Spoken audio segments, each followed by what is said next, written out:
E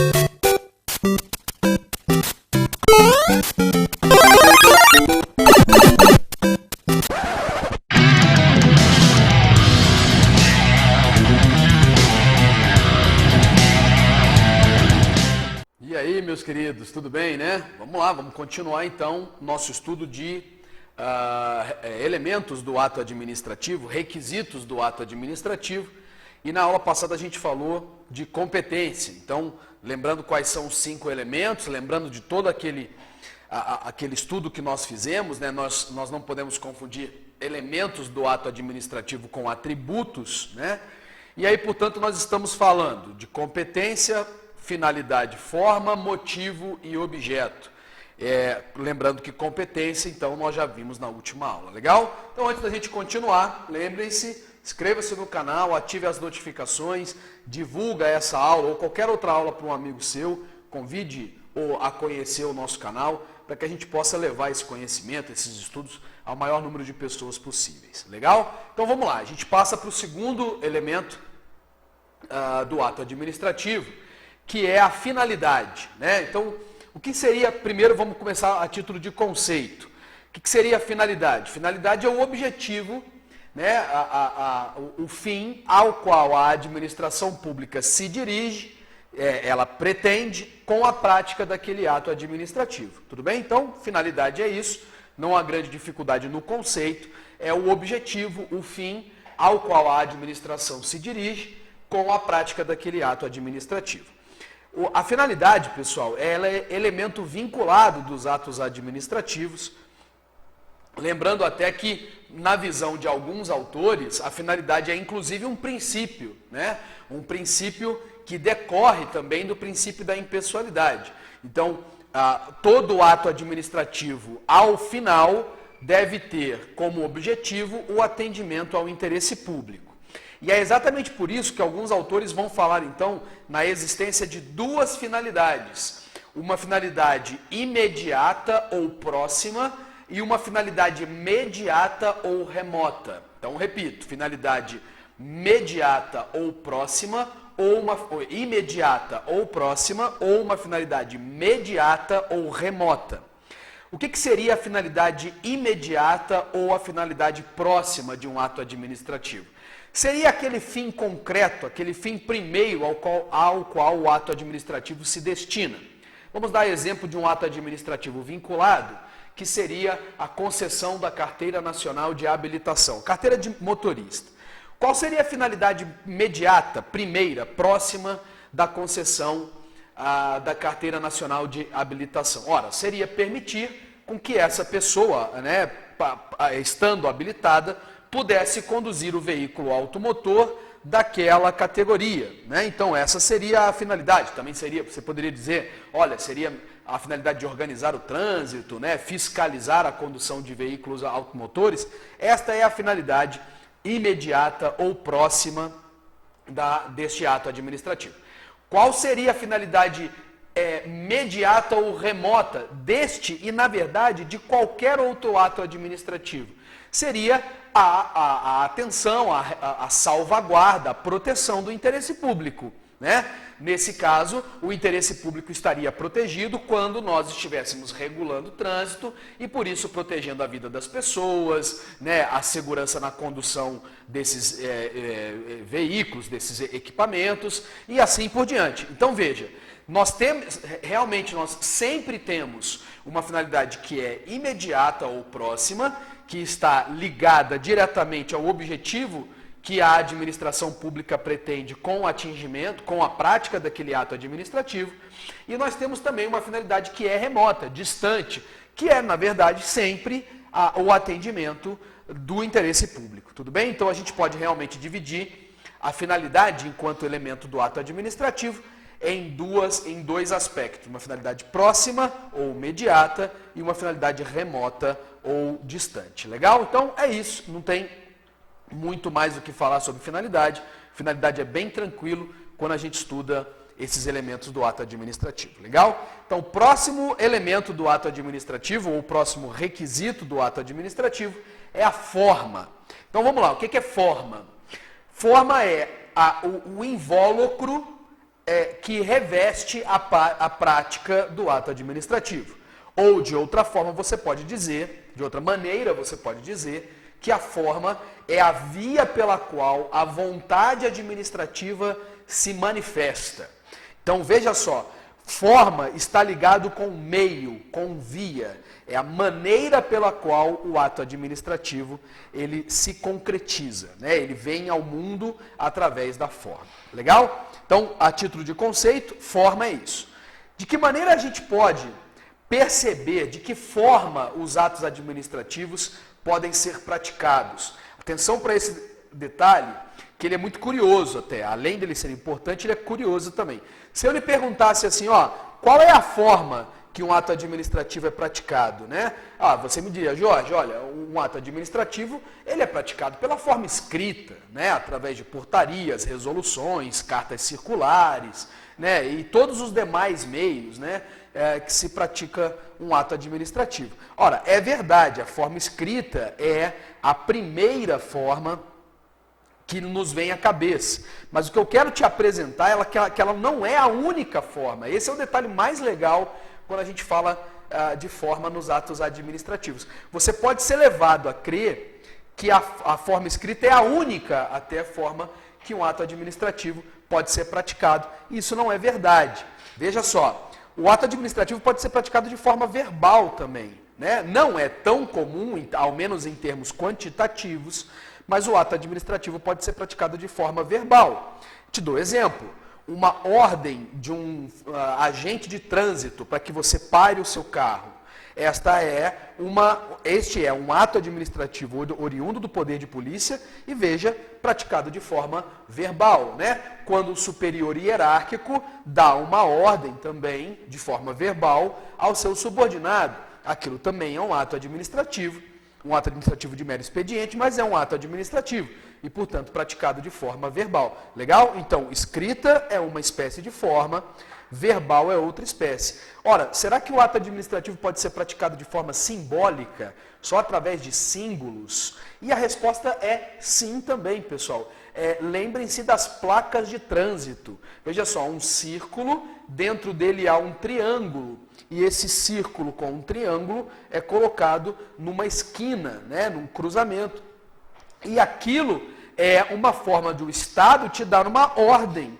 E aquilo é um ato administrativo também, né? Então, o Estado está te dizendo, por favor, neste cruzamento, dê preferência aos veículos que vêm na outra via. Veja que um mero símbolo já foi suficiente para que o ato administrativo se manifestasse. Daí, portanto, a forma simbólica também é uma forma de praticar o ato administrativo. 3 formas já, hein? Escrita, verbal e simbólica. Será que ela... e também, olha só, outro exemplo de forma simbólica que é muito legal é o semáforo, né? O sinal de trânsito que tem lá somente luzes. Vermelho, pare o seu carro. Amarelo, pisa fundo que ainda dá tempo. E verde, o céu é o limite. Veja só, né? O semáforo também está te dando comandos e, inclusive, o desrespeito a esses comandos configuram infração administrativa, provando que aquilo é realmente um ato administrativo, né? Então, os símbolos, sejam eles através de símbolos luminosos, né, ou formas geográficas, também são formas geométricas, me perdoem, não geográficas, geométricas. Também são formas de se propagar a vontade da administração pública e, por isso, também são formas do ato administrativo. Então, vamos lá. Nós já falamos de forma escrita, forma verbal e forma simbólica. Será que o ato administrativo pode vir também ao mundo de forma sonora? Simples sons, a emissão de sons? E, novamente, a resposta é positiva. Ele também pode ser praticado de forma sonora. Veja só, no Código de Trânsito Brasileiro, nós temos até hoje a regulação sobre os apitos, os sílvios, que um fiscal de trânsito pode lhe comandar. Quando a gente está se preparando, né, para a prova escrita de legislação, né, a gente estuda esses sílvios. Então, 3 apitos curtos significam uma coisa, 2 sílvios longos, né, sílvios longos significam outras coisas, né, outro comando, né, ou quando um trem vai passar num cruzamento em nível, né, então tem uma linha férrea em nível com uma via de trânsito comum, né, de veículos e pedestres. Ele vem de longe dando, né, avisos, o sinal daquele cruzamento emite um som também, e todos esses são formas, né, de praticar o ato administrativo sem escrever uma palavra, sem falar uma palavra, sem nenhuma espécie de símbolo, né, de nenhum gráfico, mas tão somente através de sons. Então vejam, com isso eu quero te dizer duas coisas. Primeiro, que o ato administrativo pode vir ao mundo, ele pode ter, portanto, diversas formas. Que a forma escrita é a mais comum, mas não é a única. E a segunda coisa, e aí eu já te preparo para um próximo tópico, ainda dentro de forma, é a questão da formalidade, né? Então, qual é a regra? E a pergunta que eu tento responder aqui é se a forma é um elemento vinculado, obrigatório dos atos administrativos. E essa resposta, pessoal, ela está lá no artigo 22 da Lei 9784 de 99. Atenção para esse dado aqui. A forma dos atos administrativos, ela será elemento essencial do ato administrativo quando ela estiver expressamente prevista em lei. Isso é muito simples até, né? Se a lei, portanto, exige uma forma específica para aquele ato administrativo, ele passa a ser um elemento vinculado e, portanto, um requisito essencial para a validade daquele ato, significando dizer que, se ele for praticado de outra forma, o ato administrativo é eivado de vício absoluto, ou, em outras palavras, o ato administrativo é nulo, portanto. Legal? Então vamos dar um exemplo. O exemplo dos editais, lá da Lei 8666, quando se trata da modalidade concorrência. Vocês vão estudar isso comigo ainda, né? Então, quando a licitação é realizada na modalidade concorrência, não só na concorrência, mas talvez essa seja a mais importante. Quando a licitação é realizada na modalidade concorrência, ela tem todo um formalismo que é importante para a validade do próprio procedimento. Um desses formalismos é a publicação de edital com no mínimo 45 dias de antecedência à abertura das propostas. Tudo isso está previsto lá na Lei 8666 de 93, a Lei de Licitações e Contratos Administrativos. Portanto, se eu não publico o edital na forma que está lá previsto, por exemplo, eu faço um edital verbal, né, recitando o edital lá na porta do órgão, este edital é absolutamente nulo, porque a forma, neste caso, está expressamente prevista em lei. Mas o que é mais legal é que o artigo 22 da Lei 9784 também convoca o princípio do informalismo, porque ele vai dizer o seguinte, olha, quando a lei não previr o ato administrativo pode ser praticado de qualquer forma e, na realidade, da forma que mais atenda ao interesse da administração pública e dos administrados. Ou seja, a forma que seja mais interessante para o interesse público. Então veja só que legal. Se a lei previu a forma, exigiu forma, nós temos, portanto, um elemento essencial à validade do ato administrativo, requisito de validade e, portanto, desatendimento dessa forma gera nulidade do ato administrativo, elemento vinculado nesse caso. Se a lei não previu uma forma específica, princípio do informalismo, e aí a forma tem que ser empregada aquela que melhor atenda ao interesse público. Legal? Pessoal, essa é a mesma técnica, para vocês que já foram meus alunos também em outras disciplinas, essa é exatamente a mesma técnica empregada pelo 104, inciso 3 do Código Civil, quando ele fala da escada ponteando e dos atos jurídicos, na verdade dos negócios jurídicos. Lá o Código Civil diz assim, olha, que a forma dos negócios jurídicos tem que ser aquela prescrita pela lei, no caso dos negócios solenes, ou pelo menos que não foi proibida pela lei, que não está proibida expressamente pela lei. Ou seja, o princípio do informalismo. A Lei 9784 de 99, que apesar de se aplicar somente no âmbito da federação, ela é convocada pelos estudiosos como verdadeira lei geral, né, teoria geral dos atos administrativos, ela adotou também essa técnica do o que está prescrito tem que ser observado, se não está prescrito a forma é livre. Legal? Então, princípio do informalismo também convocado aqui no direito administrativo, quando se trata da forma. Legal demais, né? Lembrando, a forma mais comum de praticar o ato administrativo é a forma escrita, né? Essa, ao menos quantitativamente, é a forma mais comum, até porque ela dá maior segurança jurídica, permite fiscalização pelos administrados, né? Ela gera registro, então ela é a forma realmente mais comum de se você ver a prática do ato administrativo. Aí nós chegamos, pessoal, nos dois últimos elementos que formam o ato administrativo, que são os elementos motivo e objeto. Nós vamos começar, apesar de eles estarem estritamente ligados, né, motivo e objeto, eles formam uma dicotomia, uma dualidade que é importante aqui. Nós vamos estudar cada um juntos e quando eu for explicar o objeto, aí nós vamos estudar cada um por sua vez, não juntos. E aí quando eu for falar do objeto, eu retomo alguns conceitos aqui do motivo. Mas o ponto mais importante aqui é perceber o que vai acontecer com o motivo e o objeto quando nós estivermos diante de atos administrativos vinculados e discricionários. Esse é o ponto mais importante da gente observar aqui, tá? Mas eu chamo a atenção quando for o momento. Vamos lá então, motivo, que seria o quarto elemento do ato administrativo. O que é motivo? Né? Vamos começar de um conceito. Motivo pode ser definido como os fundamentos de fato e de direito que autorizam e que justificam, que fundamentam a prática do ato administrativo. Então isso é motivo. Os fundamentos de fato e de direito que autorizam e justificam a prática do ato administrativo. Legal? Quanto ao conceito, motivo é muito tranquilo, né? Você perceber esse conceito, você pode voltar aí, né? Nessa nossa definição, mas é a causa do ato administrativo. Olha, por que uma carteira nacional de habilitação está sendo concedida para o senhor fulano de tal? Ora, porque ele teve a aprovação no seu teste de conhecimento da legislação, ele foi aprovado no teste psicotécnico e provou também a sua habilidade ao fazer simulação da condução de um veículo.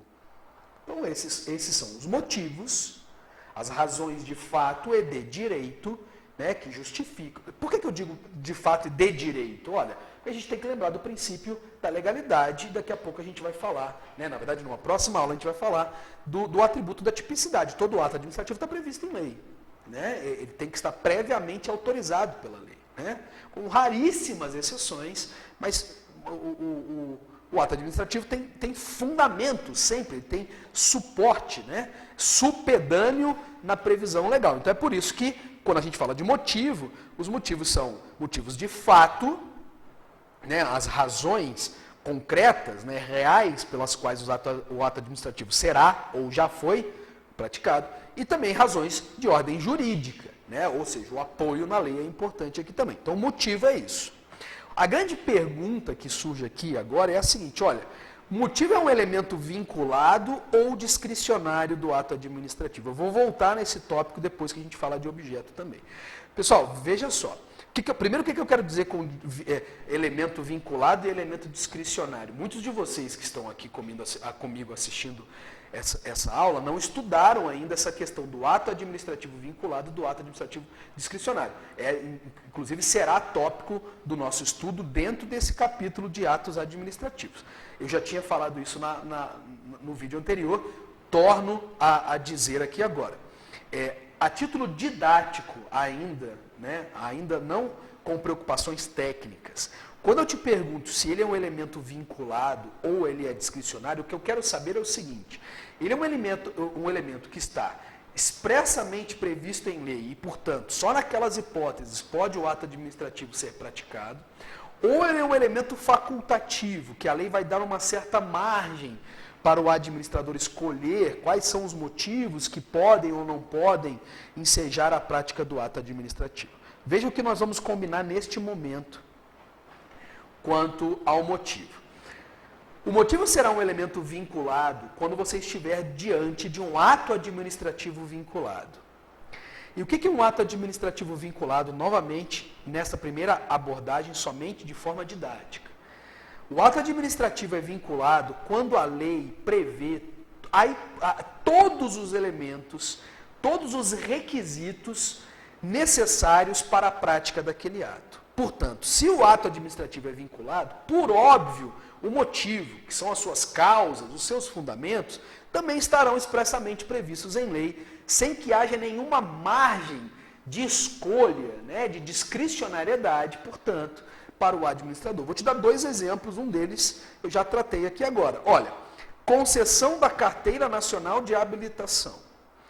Será que o administrador público pode escolher quando que ele irá conceder ou não a carteira de administração a uma pessoa, com certa margem de liberdade?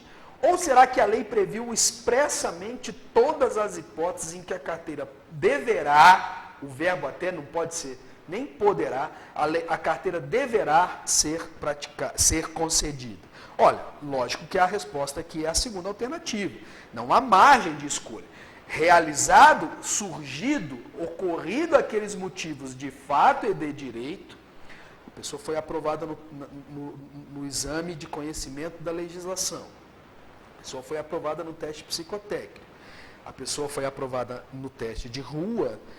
Não há outra escolha para o administrador senão conceder a Carteira Nacional de Habilitação. Portanto, neste caso, os motivos até, né, o motivo como elemento, mas as causas são vinculadas. O motivo é elemento vinculado desse ato. Outro bom exemplo também é a concessão de benefícios previdenciários. Veja só, muito simples de você entender isso.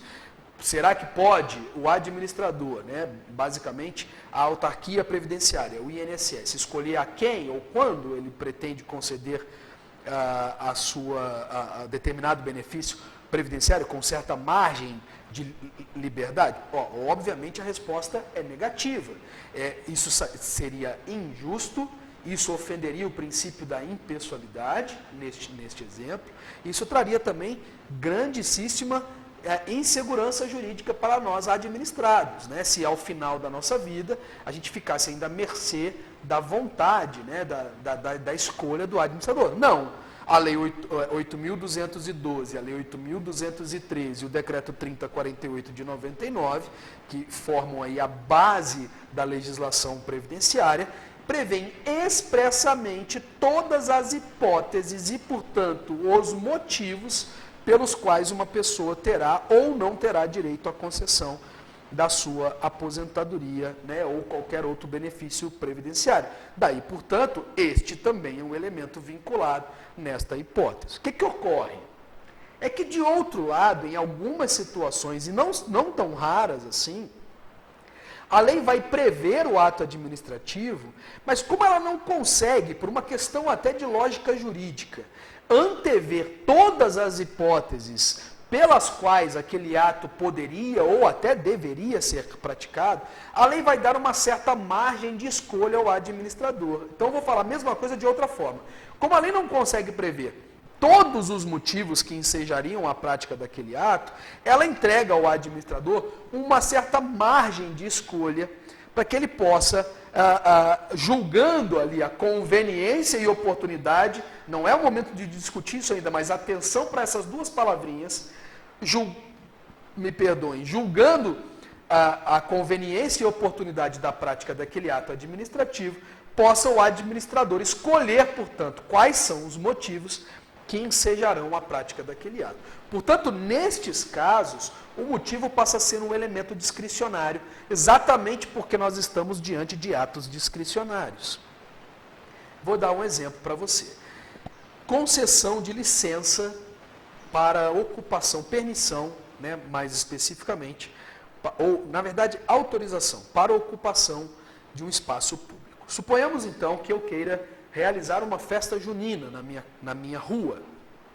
Nós estamos daqui a pouco chegando nessa época, eu quero me juntar com os meus vizinhos e a gente quer ali celebrar, né, fazer uma festa comunitária lá na nossa rua.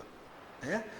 E aí, para tanto, eu preciso que a rua seja bloqueada. Então eu vou até a Secretaria Municipal de Trânsito do meu município e faço, através de um pedido informal, que seja, né, uma autorização para a ocupação daquele espaço em determinado dia, durante determinado horário, né, tempo. Eu vou perguntar aos senhores e senhoras, será que a lei municipal vai prever toda a realização de festa junina. Será que isso está lá? Olha, muito dificilmente, nem mesmo o Código de Trânsito brasileiro faz isso, muito dificilmente a lei municipal vai prever todas as... Ela vai dizer assim, olha, toda vez que for requisitado ao administrador público municipal a ocupação de um espaço público, poderá ele, através de autorização, autorizar, né, ou conceder a ocupação desse espaço para fins particulares durante tempo e na forma prevista nessa lei. Veja, toda vez, ela não vai citar todos os exemplos até por uma questão de impossibilidade. E aí, portanto, vai caber ao administrador julgar a conveniência e a oportunidade para ver se ele pratica ou não pratica aquele ato administrativo. No meu exemplo, se ele concede ou não a autorização. E veja como é simples, né? Vamos imaginar, portanto, que essa pessoa que solicitou mora lá num bairro distante, com pouca circulação de pessoas e veículos, né? A rua é uma rua importante, mas uma rua muito tranquila. E aí a festa vai ser realizada num sábado à noite ou num domingo à tarde. E aí nada impediria, portanto, a concessão. Seria conveniente e oportuna a realização daquela festa. De outra mão, uma outra pessoa faz essa mesma solicitação, mas ela mora na avenida principal, no centro da cidade, e ela tem a pretensão de celebrar essa festa junina numa segunda-feira às 18 horas, exatamente no horário de pico do movimento daquelas pessoas que estão retornando para casa. Olha, não é conveniente, sequer oportuna a concessão desta autorização, e aí, portanto, vai caber ao administrador público julgar a conveniência e oportunidade da prática daquele ato administrativo. Perceberam? Portanto, o motivo, ele pode ser tanto um elemento vinculado quanto um elemento discricionário do ato administrativo. Quando que ele será um ou outro? Ele será vinculado quando a lei previr todas as hipóteses e, portanto, o momento da prática daquele ato. Ele será discricionário quando a lei der ao administrador uma margem de escolha. Essa margem de escolha é a possibilidade de julgar a conveniência e oportunidade da prática daquele ato administrativo. Fechou? Legal. Então, matamos aí a questão da natureza deste elemento, o motivo. Um segundo tema que é importantíssimo aqui é a discussão sobre motivação, né? Então, a primeira dica que eu já quero te dar aqui, logo de pronto, pessoal, é o seguinte: motivação não é elemento do ato administrativo. Nós só temos 5 elementos do ato administrativo. E motivo é o elemento. Motivação não é elemento. Olha, eu deveria repetir essa minha informação umas 10 vezes aqui no nosso vídeo, para deixar isso gravado na sua cabeça. Motivação não é elemento do ato administrativo. Por que eu estou te dizendo isso? Isso o quê? Que eu deveria repetir essa informação. Porque, pessoal, toda prova, sobretudo estou falando com você agora que é concurseiro, que está se preparando para a prova da OAB, toda prova que cai direito administrativo, cai esse assunto, ato administrativo, está lá a pergunta tentando te levar a crer, ou te induzir ao erro de que motivação é um dos elementos do ato administrativo. Motivação não é elemento. Pronto, então isso já ficou acertado por nós. Então, sabendo que ela não é elemento do ato administrativo, nós podemos passar o seu estudo agora. Vamos começar de uma definição. O que seria motivação? Motivação é exposição de motivos. Motivação é fundamentação. Motivação é justificação. Então, o que é a motivação de um ato administrativo? É quando o administrador, no momento da prática do ato, ou mesmo antes da prática daquele ato administrativo, ele expõe os motivos, razões pelas quais concedo a autorização. Então, no dia tal, fulano de tal, compareceu essa repartição. Veja só a exposição de motivos. E solicitou autorização para realizar, num domingo, dia tal, no horário das 18 às 22 horas, uma festa junina na avenida fulana de tal. Ocorre que esta avenida é uma avenida de grande circulação da nossa cidade.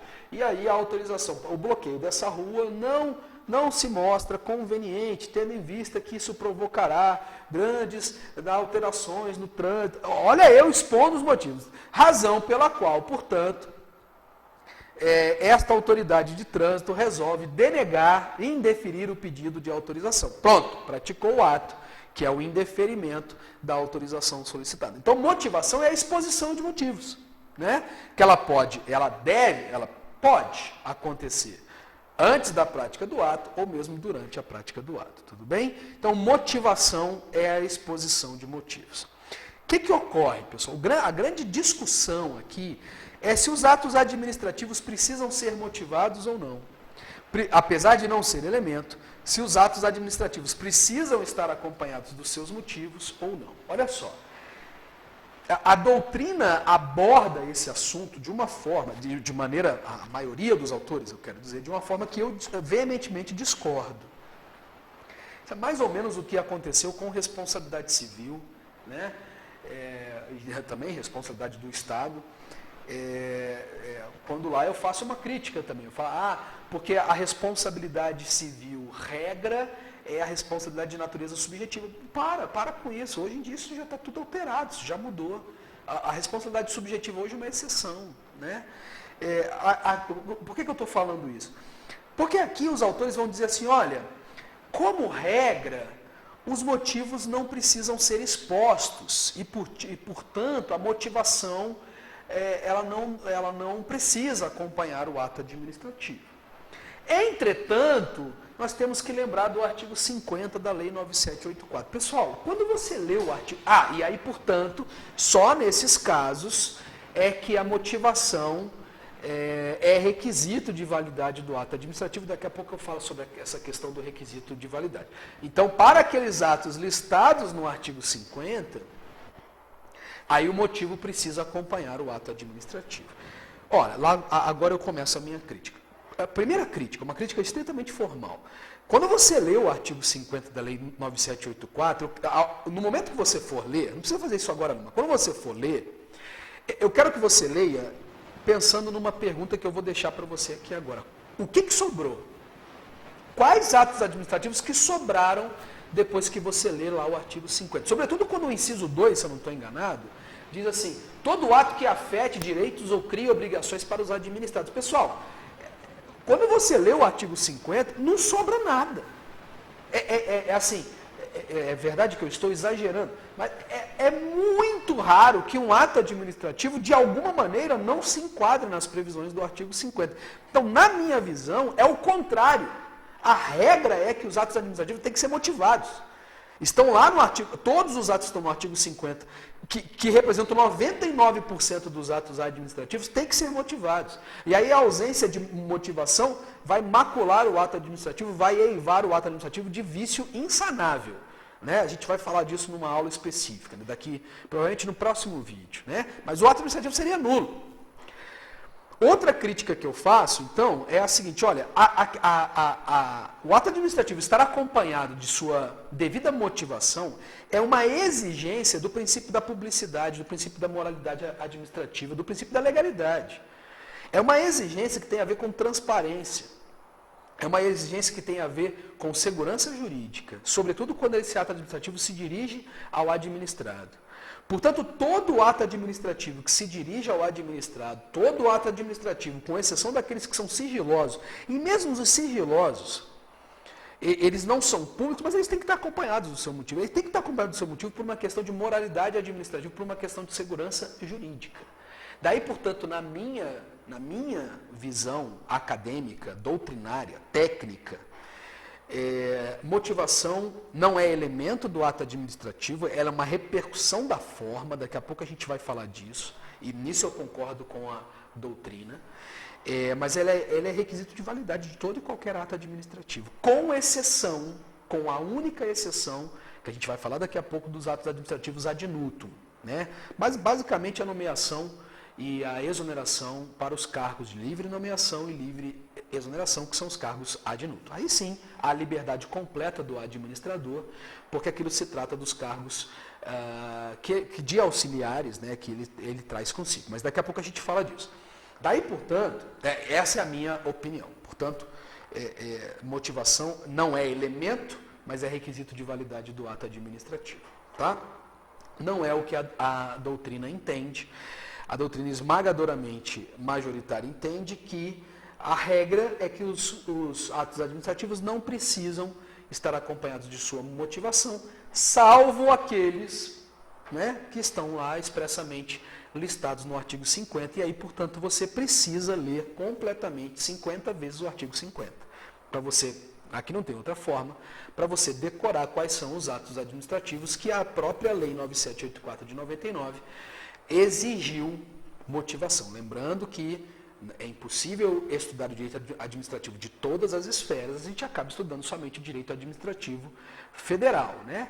É verdade, entretanto, que estados e municípios acabam, né, se não todos, a maioria esmagadora, acabam copiando essa regra geral lá, não só nesse ponto, mas em todos os outros pontos lá da Lei 9784 de 99, tá? Então, a motivação não é elemento, não, e, portanto, nem é requisito para a doutrina majoritária, a não ser naqueles atos que estão expressamente definidos lá no artigo 50. E aí, portanto, atenção, para esses atos, a motivação continua não sendo elemento, mas é requisito de validade do ato administrativo. Por quê? Porque a ausência de motivação afetaria a forma do ato administrativo, afetaria o elemento forma e não o elemento motivo, esse é um outro grande pega de prova, afetaria o elemento forma, e aí tendo afetado o elemento forma, faz com que o ato administrativo, portanto, seja nulo, como eu já te antecipei. Quando a gente estudou a forma, eu te disse, olha, quando a lei exige a forma, o desatendimento desta forma causa nulidade, vício absoluto do ato administrativo. Tudo bem? Então, atenção para isso. Nos atos do artigo 50 da Lei 9784, quando não há motivação, vai haver mácula do elemento forma, e é por forma e não motivo. E é por isso que o ato administrativo, portanto, será nulo. Tudo bem? Então, falamos aí também dessa questão, né, da motivação sendo ou não sendo obrigatória. E aí, exatamente ligado a este tema, eu tenho um exemplo recente aqui do meu escritório, por sinal, de uma ação julgada totalmente procedente, a questão da teoria dos motivos determinantes. Então, veja só, primeiro vamos falar como é que essa doutrina se construiu, e depois eu vou te mostrar, inclusive que é o caso desta ação que eu citei, como ela se transfigura para virar, na verdade, um verdadeiro princípio geral aqui no direito administrativo, né? A teoria dos motivos determinantes, ela nasce exatamente para resguardar a veracidade, a legalidade dos atos administrativos ad nutum, ou seja, aqueles atos administrativos que não precisam de motivação. Então, numa primeira abordagem, a teoria, no seu nascedouro, a teoria dos motivos determinantes dizia o seguinte, olha só, se nós estamos diante de um ato que a administração pública não precisava motivar, mas escolheu motivar, ou seja, livremente, ela não precisava apresentar os fundamentos da prática daquele ato, mas ela resolve motivar, ela resolve expor os motivos. Esses motivos agora devem ser verdadeiros. Então, ela não tinha a obrigação de motivar. Mas se ela motivou, esses motivos têm que ser reais. Porque se eles forem motivos falsos, eles vão macular o ato administrativo, mesmo que ele não precisasse da motivação. Se ela for uma exposição de motivos falsos, ou a exposição de motivos que não fundamentam aquele ato, o ato administrativo como um todo cai por terra. Porque você poderia ser, entenda só, no nascedouro, a teoria pensou o seguinte, olha, mesmo que sejam falsos, o ato não precisava de motivação, poderia ser praticado até sem, na verdade, vamos lá, está incorreto afirmar que esses atos poderiam ser praticados sem motivos. Todo ato administrativo tem um motivo. O que ele não precisa é da motivação. Então vamos reformular. O ato poderia ser praticado até mesmo sem motivação, então mesmo que sejam falsos, os motivos expostos, ele seria válido. E isso cai por terra, porque veja só, motivo falso, a motivação, quando ela ocorre com a exposição de motivos falsos, eu tenho problema no elemento motivo. mesmo que ele seja discricionário, eles têm que ser verdadeiros. E aí, portanto, a teoria vai dizer, olha, deve haver veracidade no fundamento do ato, não havendo veracidade nos motivos expostos, o próprio ato administrativo cai por terra. Então, o que eu quero te dizer é o seguinte, olha só. Vamos imaginar, portanto, a nomeação de um secretário. Eu tenho um exemplo concreto, não só dois, três exemplos concretos da nossa história política recente, mas para evitar qualquer tipo de debate aqui, pessoal, eu vou criar um motivo, uma hipótese, um exemplo hipotético, tá? Nós temos recentes exemplos concretos da história política recente do nosso país, mas vamos dar um exemplo hipotético. Vamos supor que eu queira nomear um novo secretário de saúde. Mas eu estou fazendo isso porque este secretário de saúde, estadual, por exemplo, ele é um grande amigo meu e ele está sob o risco de a qualquer momento ser julgado, né, ou ter uma ordem de prisão expedida em virtude de uma operação que investiga, um crime de formação de quadrilha, jogo do bicho. E o que eu faço? A fim de protegê-lo, ou de entregar-lhe uma suposta proteção em virtude do foro por prerrogativa de função, eu nomeio o secretário estadual de saúde. E aí eu exponho motivos. Nos motivos eu exponho, obviamente, motivos que são totalmente falsos. É óbvio que eu não vou dizer que eu estou fazendo isso para protegê-lo da investigação. Eu digo lá assim, que ele veja só, eu nem precisava motivar, bastava eu nomeá-lo.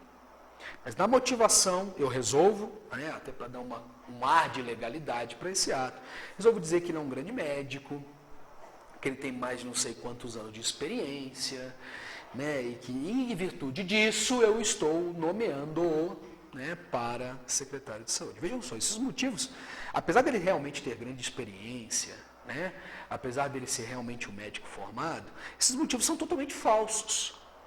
Os motivos verdadeiros pelos quais eu estou nomeando este novo servidor é no intuito de protegê-lo, né, desta investigação. E aí, por isso, a teoria dos motivos determinantes vai dizer, olha, este ato administrativo como um todo está maculado de vício.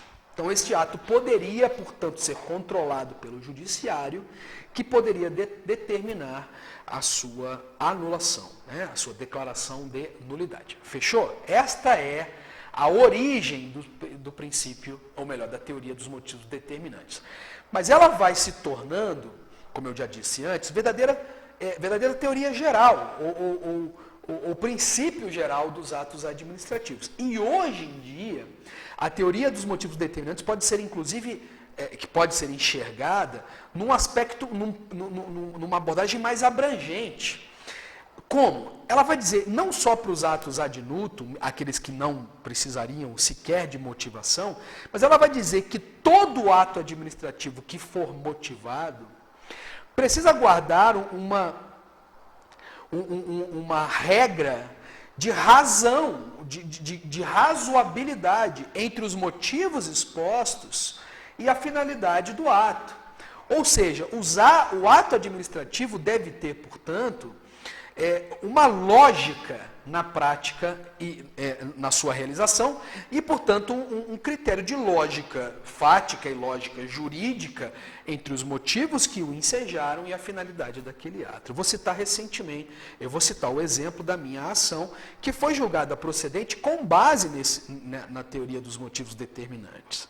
Atenção para esse fato. Então, existem dois imóveis lindouros, em propriedades rurais, e um desses imóveis, o proprietário de um desses imóveis provoca o Instituto Nacional de Colonização e Reforma Agrária, o INCRA, a rever o georreferenciamento, porque, segundo este proprietário, houve alteração dos limites desta propriedade em virtude do aluvião.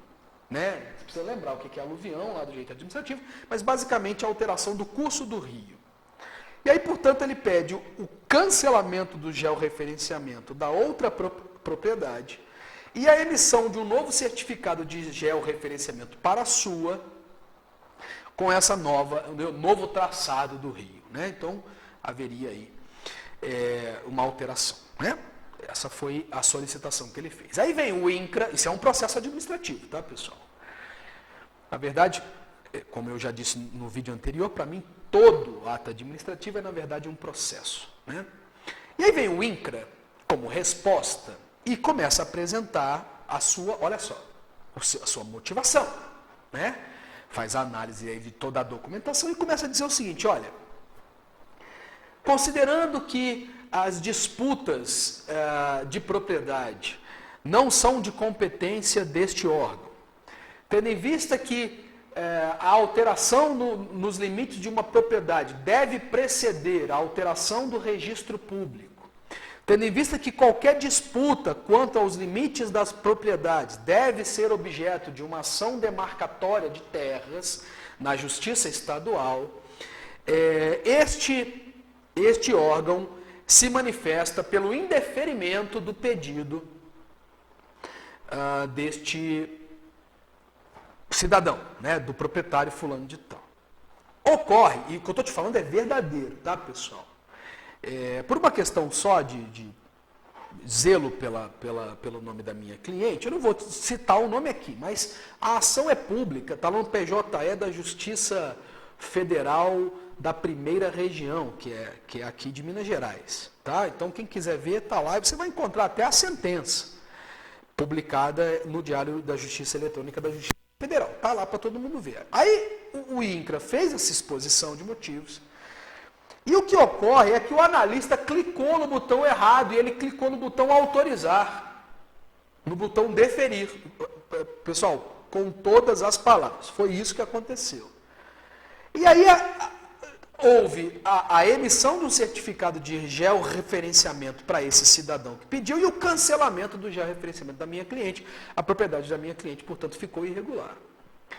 E aí tentamos administrativamente resolver isso. O INCRA disse, olha só que curioso, que ele não tem, uma vez clicado no botão autorizar, ele não tem como voltar atrás, ele não tem como cancelar o que foi feito, que seria cancelar o cancelamento do georreferenciamento da minha cliente. E nós tivemos que propor uma ação judicial para isso, que foi inclusive julgada nos modos da tutela de evidência, para vocês terem uma ideia. E aí no final a sentença diz exatamente isso, olha, além de tantos outros motivos, porque houve também confissão do INCRA e tal, a sentença disse, olha, a teoria dos motivos determinantes diz que deve haver lógica entre a exposição dos motivos e a finalidade precípua do ato, que é o objeto, que a gente vai falar daqui a pouco, né? Ou seja, o efeito material do ato. E aí nitidamente se percebe, neste caso, um descompasso, um verdadeiro paradoxo entre a motivação e o efeito concreto do ato. A motivação vinha pelo indeferimento, né? Inclusive está escrito lá, indeferimento, mas o ato concluiu pelo deferimento. O ato, na verdade, não concluiu, o ato gerou o deferimento daquele pedido e aí o cancelamento do georreferenciamento da minha cliente. Veja só, não há razão, não há lógica entre a motivação e o efeito concreto do ato. A motivação e o objeto do ato. E é por isso, portanto, que esse ato é nulo. É um ato absolutamente nulo, porque ele também ofende a teoria dos motivos determinantes. Então, muito além, simplesmente, a técnica que surgiu lá na origem da teoria dos motivos determinantes, hoje a teoria dos motivos determinantes é uma teoria que convoca uma ideia de lógica, uma ideia de razão, né, entre os motivos expostos e os efeitos materiais e concretos do ato. Legal? Então, essa é a teoria dos motivos determinantes. Pessoal, cada vez mais cobrada em provas e concursos públicos. Então, você tem que saber o que é teoria dos motivos determinantes. Tudo bem? Revise aí essa aula. Se sobrou alguma dúvida, me chama aqui nos comentários que a gente mata isso. Ótimo? E aí, o último elemento dos atos administrativos é o objeto. E que aí eu já acabei antecipando nessa explicação da teoria dos motivos determinantes. O que seria o objeto? O que é objeto? Objeto é a concretização do ato administrativo, né? Ou seja, depois que o ato administrativo preenche todos os requisitos, ele vai gerar efeitos concretos, efeitos materiais. E aí, a esses efeitos materiais, a essa concretude do ato, a gente chama de objeto. Né? Então, veja só, o objeto, vamos dar um exemplo, o objeto de uma concessão da carteira nacional, o ato de concessão da carteira nacional de habilitação. O seu objeto é a própria carteira, é a autorização para conduzir veículos automotores. O ato administrativo que é, por exemplo, a concessão de uma aposentadoria. O que é o objeto deste ato de concessão de aposentadoria? A própria aposentadoria, ou benefício previdenciário, né? Ou seja, os efeitos materiais e concretos do ato administrativo. E aí é neste momento, portanto, que eu posso falar então daquela dicotomia que eu tinha chamado anteriormente vocês, entre motivo e objeto. Veja só, eles são irmãos gêmeos siameses. Tudo que afeta um vai afetar o outro. O que eu estou te dizendo? É o motivo que vai dar molde, que vai dar forma ao objeto. A depender do motivo, o objeto será um ou outro. Né? O motivo é concessão de preenchimento dos requisitos para a obtenção de uma aposentadoria. Objeto, a própria aposentadoria. Né? O motivo é ser aprovado em todos os testes para a concessão da carteira nacional de habilitação. O objeto é a carteira nacional. Ou ser reprovado em um dos testes para a concessão da carteira nacional de habilitação. O objeto é o indeferimento, né? A portaria, né? A carta de indeferimento. Então, motivo e objeto estão intrinsecamente ligados. Aquilo que o motivo acaba dando molde, acaba dando forma ao objeto. Legal? E aí, motivo e objeto, pessoal, portanto, vão formar o núcleo. Esse é o tema talvez mais importante desta aula. Motivo e objeto, portanto, vão chamar o núcleo, que é importantíssimo, o núcleo que a gente vai voltar a falar dele quando a gente for falar do cancelamento de atos administrativos, da sanatória, dos atos, do princípio da autotutela, de anulação e revogação. Mas o núcleo formado por motivo e objeto é um núcleo conhecido como mérito administrativo, no que se refere aos atos discricionários. Atenção para isso. Porque se o motivo é vinculado, ora, o objeto vai ser vinculado também. O raciocínio aqui é o mesmo. Se a lei previu expressamente todos os elementos do ato administrativo vinculado, ela previu também motivo e objeto. Não vai haver margem aqui para o julgamento de conveniência ou poder.